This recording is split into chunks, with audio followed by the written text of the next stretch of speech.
So this act legislates the net zero mandate for teachers, and that will mean, just in terms of compensation alone, probably a cut of about $1,400 per year per teacher. So on the backs of the profession of teaching is the balancing of this government's budget. We've been working very hard this week to dissuade government from legislating a collective agreement.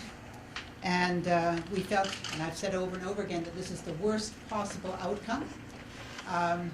And yet, Minister Abbott has persisted, even in the face of both the BC Teachers Federation and BCPC agreeing to mediation. A more responsible course of action, of course, would have been to delay the implementation of legislation until that mediation process was resolved. We even called on the government to go to arbitration. This is not something that a union readily does. Minister Abbott ignored that plea and today has legislated an end to this round of bargaining. This act is the height of political cynicism. It's much more of a political act than it is an education act.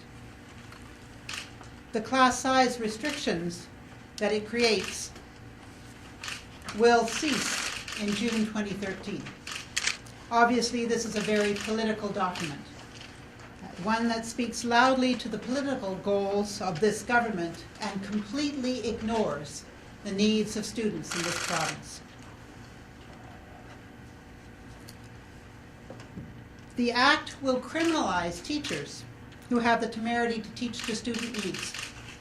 It opens the door to mandatory scripted instruction similar to that in many jurisdictions in the United States.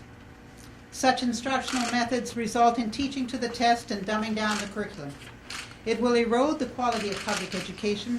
Children in public school will receive lessons out of a box, canned instruction, in direct contradiction to the stated goals in the minister's so-called BC education plan. The minister promised with his introduction of this act this afternoon that it would contain provisions that would allow teachers to bargain class size. In total contradiction, the act states that no provision around class size requirements respecting class size averages shall be included in teacher collective agreements until 2013. While this part of the legislation will be repealed in 2013, why should students have to wait another 2 years on top of the 10 they've already waited? That's a full career in school for every student in BC. 12 years. This is all about politics and not about education. With this act, the Minister of Education is abrogating his responsibility to the students of the province.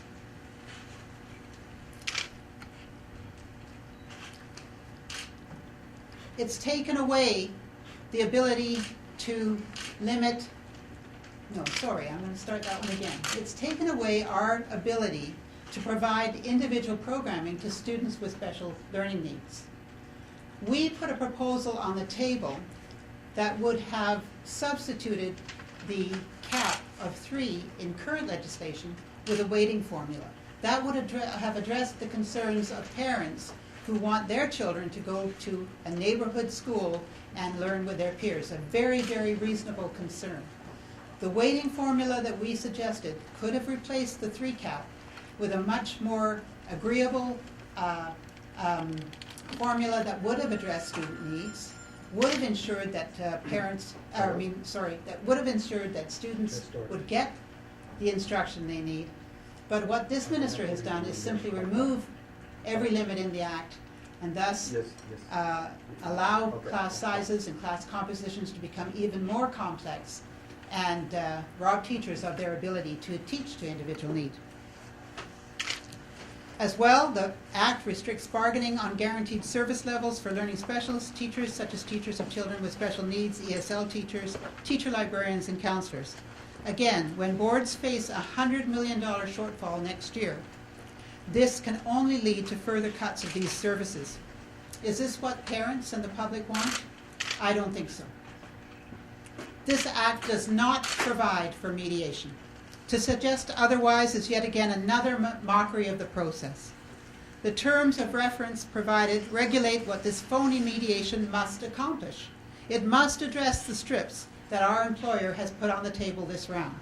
It must address the strips on evaluation, discipline, and dismissal. It must address the strips on the voiding of teacher autonomy with respect to personal professional development. And it must address the strips on posting and filling of positions so that employers can hand-pick favorites with no regard for personal preference, seniority, or fairness, or freedom from bias. The punitive fines for contravention of the Act are outrageous and a deliberate attempt to intimidate, bully, and bludgeon.